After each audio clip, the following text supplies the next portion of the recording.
You've thought about joining a book club, but there's one problem. You're too busy, or buying books aren't in your budget, or some books aren't in the format that you can access, or you lose interest before you can finish, or maybe you have no interest in reading the book. Whatever the reason, there is a book club for that. Here at Book Interrupted, reading the book is not a prerequisite for joining the conversation. It's about connecting and celebrating life's interruptions. Join the community by following us on Facebook, or contact us through our website at www.bookinterrupted.com/fans. We'd love to hear from you. Parental guidance is recommended because this episode has mature topics and strong language. Here are some moments you can look forward to during this episode of Book Interrupted. So in Kundalini Yoga, we have a posture called the ego eradicator, where you hold your arms up at 60 degrees. And you're creating that inverted triangle. So we're practicing what's called sacred geometry. I think there is so much depth in different religious scriptures that most people don't interact with. The old guard is doing a lot of work on maintaining control of how information is disseminated. Them being asleep is key for the peaceful time that I need.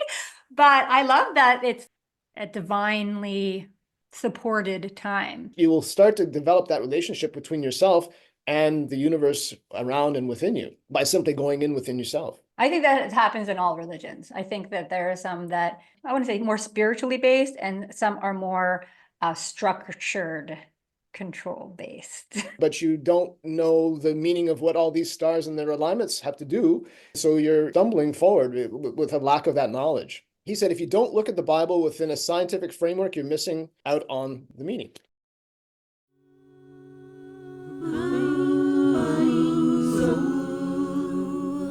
To read a book is the goal. I want to learn something new, and I don't want to be disrupted. Mind, body, soul. Inspiration is the goal, and we're gonna talk it out on Book Interrupted. Welcome to the Author's Spotlight. During these mini episodes, we have authors come on and tell us about their books and why we should read them. Let's listen.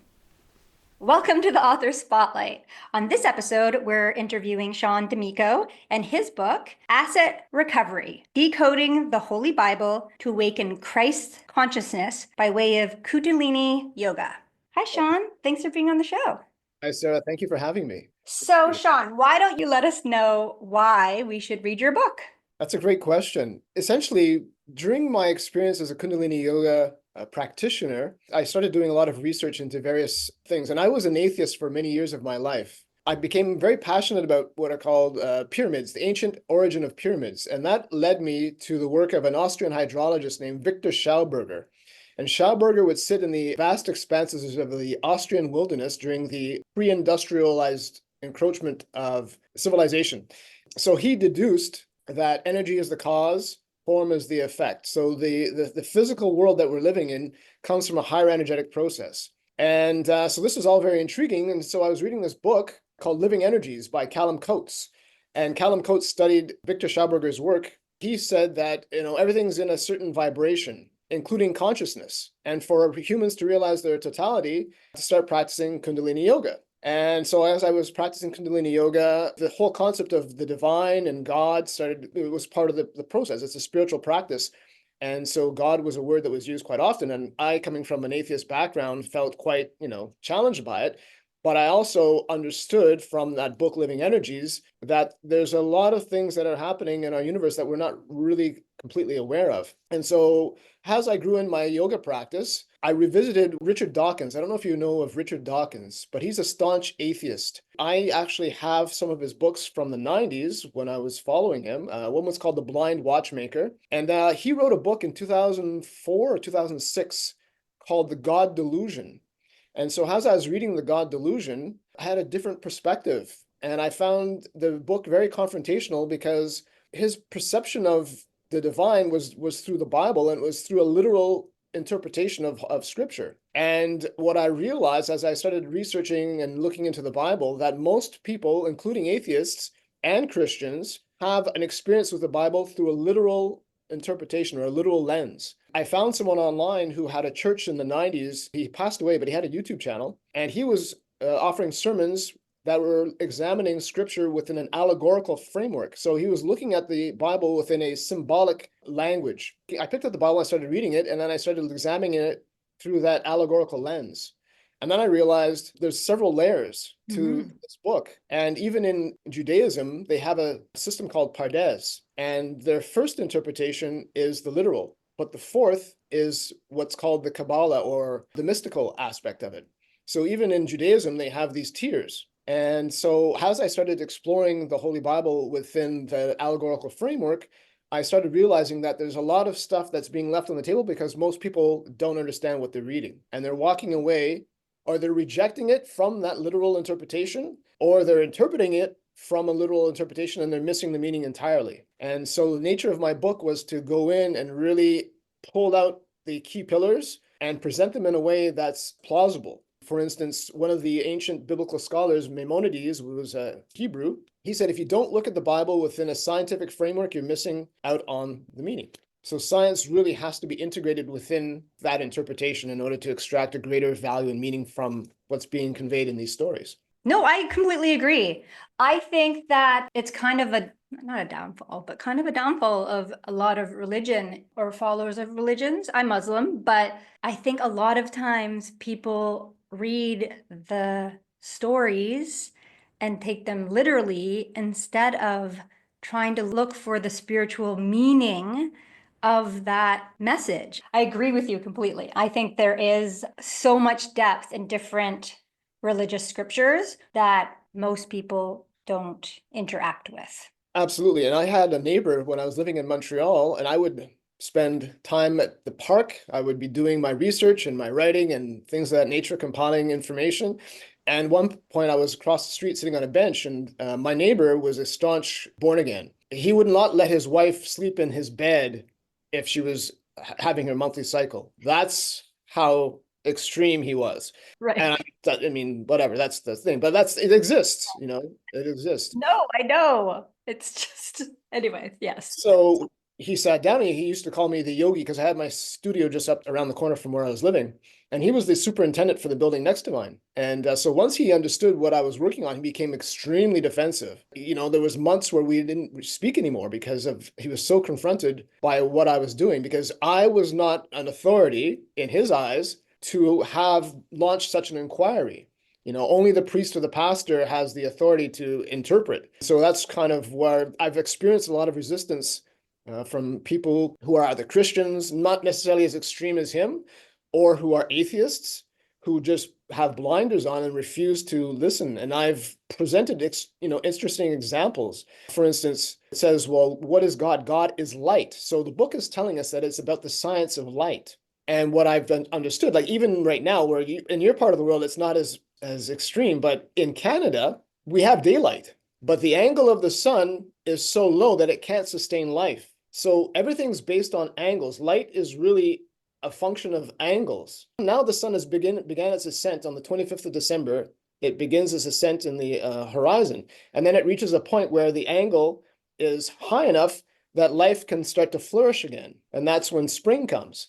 So angles are extremely important. The Bible tells us God is light. That's one of the things that we can actually interpret on a literal basis, because it's really about the science of light and how that light can impact ourselves. For instance, it also says, in the beginning was the Word was with God, and the Word was made flesh. So if the Word is God and God is light, then the Word is light as well. And if the Word was made flesh, then the flesh is also light. So one of the interesting things is photosynthesis. So the New Testament and the translators of the Bible were Greek-speaking Hebrews. So there's a lot of Greek mythology embedded within the text, and there's a lot of anatomy within the text as well. But photo is light in Greek. Photosynthesis means processed light. When there's photosynthesis, when there's plants, the green leaves, they take light and they transform that light into oxygen. So when we're breathing, we're inhaling transformed oxygen. So in the law of thermodynamics, energy isn't destroyed, it's just re-imaged or repurposed. The air that we're breathing is processed light. The plants also produce what's called ATP. adenosine triphosphate. Now, ATP is energetic currency. You cannot move anything within your body without ATP. It's a primary messenger. Our bodies are forms and function of light. We inhale light, so we thrive off of light. In Kundalini Yoga, that's called prana. And the first unit of energy is the air that we breathe. We can also get energy from the food. The third aspect of our energy source is from sleep. But our movements are all founded upon what's called ATP, or adenosine triphosphate. And that, of course, is produced through photosynthesis. The entire makeup of our world is really based on light. From that scientific perspective, when you start to introduce that into your interpretations of scripture, it expands the view and it gives you a better understanding of what you're reading. And so that's kind of like a fundamental foundation I've used in terms of presenting the book and the stories that I've come across.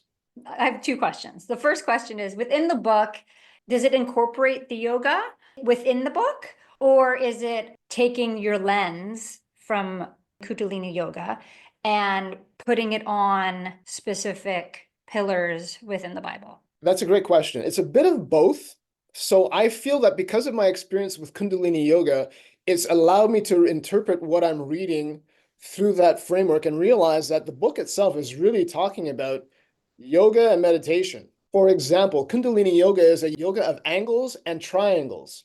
So part of my interpretation of scripture has to do with examining a lot of the words that we're looking at and realizing that there's synonyms to those words.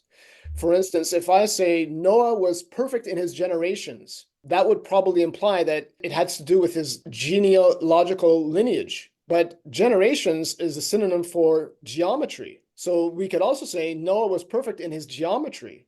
Well, what does that mean? Well, it means that he was positioning his body in these specific geometrical shapes. For instance, the Star of David is inverted triangle. Well, there are two triangles that emerge. One is pointing downwards, one's pointing upwards. But they're all equilateral triangles. And all the ratios of those triangles, all the angles are 60 degrees. So in Kundalini Yoga, we have a posture called the ego eradicator, where you hold your arms up at 60 degrees. You're creating that inverted triangle. So we're practicing what's called sacred geometry. The word angle originates from the word angel. So whenever you're hearing the word angel in scripture, it's really referring to angles, because angels are messengers of God. And in quantum science, photons are messenger particles. We're having a correlation between quantum science and scriptural language. God is light. Angels are his messengers that transmit information, but also are used to receive. The word angle comes from the word angel. Light is very dependent upon angle. We have what is called scattered light. So if you put on glasses that have polarized lenses, what it does is it takes that light and brings it onto a single plane. So it reduces the scatter. So when you bring your body into a certain angular alignment, which we practice in yoga, we tap into these angelic frequencies. The experience I have with yoga has really helped me expand or interpret what I'm reading from the book. The Kundalini energy is a 3.5 spiral. So it starts at the base of the spine. It threads through the navel, through the heart, through the throat, and then through the top of the head. So it's a 3.5 spiral. And that 3.5 spiral comes up in scripture on numerous occasions. So the Kundalini energy itself is in the Bible, which was very profound for me because I had read within Kundalini Yoga that many traditions stem from this practice. In Islam, the Sufis, we have a practice in Kundalini Yoga called the Sufi grind. The Sufis are the mystical branch of Islam. They do a lot of things that are contrary to what the reserved Muslims practice. And in fact, I worked at a call center for many years, and I worked with a lot of Muslims. And one person, he was Muslim, and he referred to the Sufis as devil worshippers. Yeah, really? I mean, that's his view. That's what he grew up with. But I mean, from what I understand, like I took a course, a religious literacy course, Harvard edX. We looked at the different sects within Islam, and in Pakistan, apparently, they don't allow music to be played on the radio. Things that is very extreme. And I think they practice the Sharia law. And whereas the Sufis are all about singing and dancing and stuff. So they're complete opposites. Yeah. I think that it happens in all religions. I think that there are some that I want to say more spiritually based, and some are more structured, control based, in my opinion. Exactly. I was going to ask you about sacred geometry, so you went into it anyway, and quantum science and quantum physics. So it said here astronomy, astrology, numerology. Even one of our our hosts, is Christian, but she's very, I don't like saying new age, but she's very spiritual. And she knows all about all of these other modalities as well and intertwines them into her beliefs. So it makes me think this book, that's the reader and listener that this book would really speak to, is someone that identifies as Christian, but also practices this form of meditation and spirituality and astrology and sacred geometry and all of them, how they would really enjoy how you've pointed out things within their own religion. Also, I think sometimes it can alienate someone within their religion when they have within their heart have these other beliefs, spiritual beliefs and spiritual practices, but might not have the words or the knowledge to say, no, it's all the same. It's all connected. So I like that. Thank I you. really like Absolutely. Someone who has some experience with spirituality, with astronomy or astrology, especially astrology. I really never grew up in a Bible household. I was an atheist for many years of my life. I mean, I was baptized Catholic and I was at a church when there was a wedding or a funeral. But if I had a Jehovah Witness knock at my door or call on the phone, I'd hang up or I'd slam the door. And I wanted nothing to do with it. So for sure, I believe that your friend would get something out of this book because a lot of Bible study, they refuse to look at the astrological aspect of the book. And it says in Genesis, let them be for signs. So it speaks of signs as the zodiac signs. My father's house has many mansions. So house is a representative of the 12 houses of the zodiac. And the mansions are the lunar zodiac. So the book itself exudes astrology, but there's a Christian blind spot and they refuse to go into that aspect of it. Jesus spoke in parables. Parables is a synonym for allegory. He said, you can tell if it's going to snow outside, but you don't know the meaning of what all these stars and their alignments have to do. So you're stumbling forward with a lack of that knowledge. Yeah. Well, the ancient world really understood that. And I think it's been a bit lost, to be honest. I'm very much into astrology as well. Actually, all of this stuff. So I think you would definitely like that because Kundalini Yoga, we are referred to as Aquarian teachers. And this is the Aquarian age. So we've transitioned from the Piscean into the Aquarian age. And there's a verse in scripture, and sometimes I'm drawing a blank here, but it says, look for the man bearing a pitcher of water. So if you look at the astrology, the Aquarian star chart, it's a man bearing a pitcher of water. Yeah, he's the water bearer. Yeah. That's it. The Holy Bible was compiled 2,000 years ago, was written for us in this time frame. It was prophesied for us as we are entering this time frame. And in terms of the Piscean age, thoughts will be thought for you. You won't need to think. The system will think for you. Your thoughts will be given to you. But now that whole apparatus is starting to be shed, and now people are learning to think for themselves. And there's a massive effort to decentralize information. Whereas if you, in the 70s and 80s and the 90s, if you wanted news, you had to go and listen to Dan Rather or Tom Brokaw, and the news came to you at 6 o'clock at night. But now you have all these platforms providing all sorts of information. Now, there's still a level of filtering that's going on. And we saw during the pandemic, there was censorship that was going on. So there's still, the old guard is doing a lot of work on maintaining control of how information is disseminated. But those systems are archaic and they're starting to break down and people are starting to find answers themselves. And even if they don't find the answers to the system, putting your arms up at 90 degrees or sitting in meditation, you're starting to download because this is cosmic law that we're practicing. This is sacred geometry. And you will start to develop that relationship between yourself and the universe around and within you by simply going in within yourself. I love that. I love that a lot. I do yoga with the sun coming up. I do sunrise yoga because my kids leave early in the morning. So between my oldest daughter leaving and my other ones waking up, I go outside and do sunrise yoga. And yeah, you can feel connected. You actually feel connected to the universe, your soul, energy everywhere. Yeah, that's a perfect time. So in our tradition, and there's a great documentary called The Keepers. It's about the Catholic nuns, and there was a nun that disappeared in the Baltimore area. And so as she was going through her training to become a nun, they would wake up at 5 a.m. to meditate. Never did I ever know that there was meditation within the Catholic tradition, and they did it first thing in the morning. Wow. In our Kundalini tradition and in many yoga traditions, It's called the ambrosial hours. Waking up between 4 a.m. and 8 a.m. is referred to as the ambrosial hours because everything's very calm. And so it's like you go to the beach, you get that wave, is you're riding a wave, and energy of that day and that time that you take to spend with yourself just carries you forward. It's a very intuitive thing to get up at that time of morning and meditate. Wow. Yeah. So what I usually do is I meditate before I wake my daughter up, and then I get my one daughter ready, and then I do the sunrise yoga and get my other kids up. Awesome. But I'm glad it's the perfect time. I chose it because I have 3 children, so them being asleep is key for the peaceful time that I need.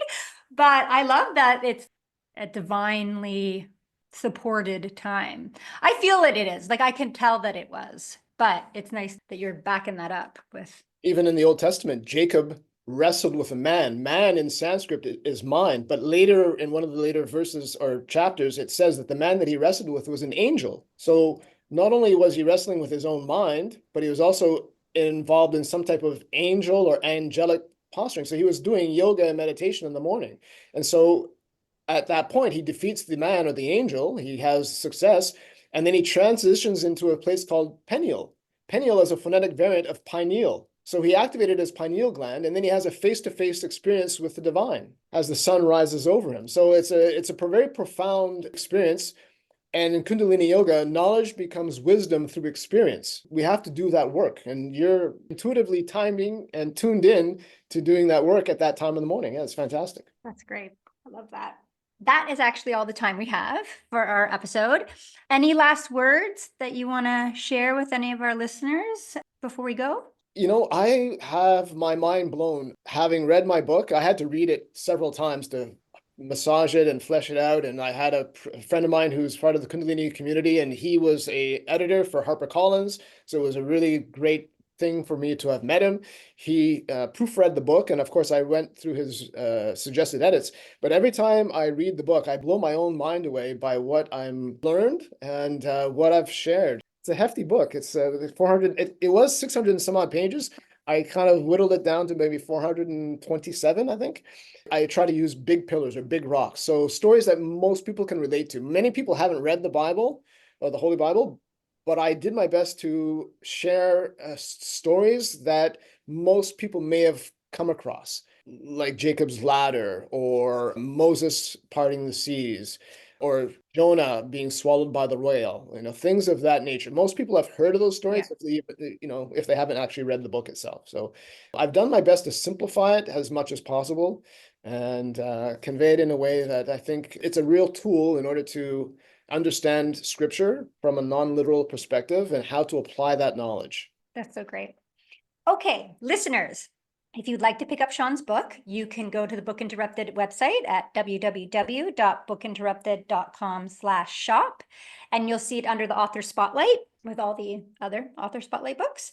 You can also, if you want to find out more about Sean, you can go to his website. I'm also going to put his YouTube station on the show notes, so you can look below and click on those as well. Thanks for coming on the show, Sean. I really appreciate it. Fantastic. Thank you so much for having me and for offering this platform. It is quite a struggle. Having researched and wrote the book, I had to have someone proofread it, of course, but I did most of the editing online with Grammarly and Pro Writing Aid. Once the proofread was done, then I had to go in and then I had to chisel it. Then I had to format it and prep it for the platforms. And now I have to promote it. So thank you for offering this platform, because there's a lot of hats that one has to wear. And promoting it is another aspect of it. And it's really great that you're offering this for authors like myself. Yeah, no, of course. That's what we want to support authors. And you want people to be able to read good books. And good books aren't just with major, massive publishing houses. They're all over the place. And people who write excellent books don't necessarily get the spotlight. We have readers and listeners. So pick up Sean's book. I know I will. And I think I'm going to recommend it to Kara. I think she's really going to like it. Fantastic. Thank you so much, Sarah. So thanks. Thank you for joining us on this episode of Book Interrupted. If you'd like to see the video highlights from this episode, please go to our YouTube channel, Book Interrupted. You can also find our videos on www.bookinterrupted.com. Are you interested in joining the conversation and having your comment played on the podcast? Simply find a quiet place and record a voice memo. Then send it to connect@bookinterrupted.com Or you could do it the old-fashioned way and leave us a voicemail at 416-900-8603. We look forward to hearing from you soon. Book interrupted. Never forget, every child matters.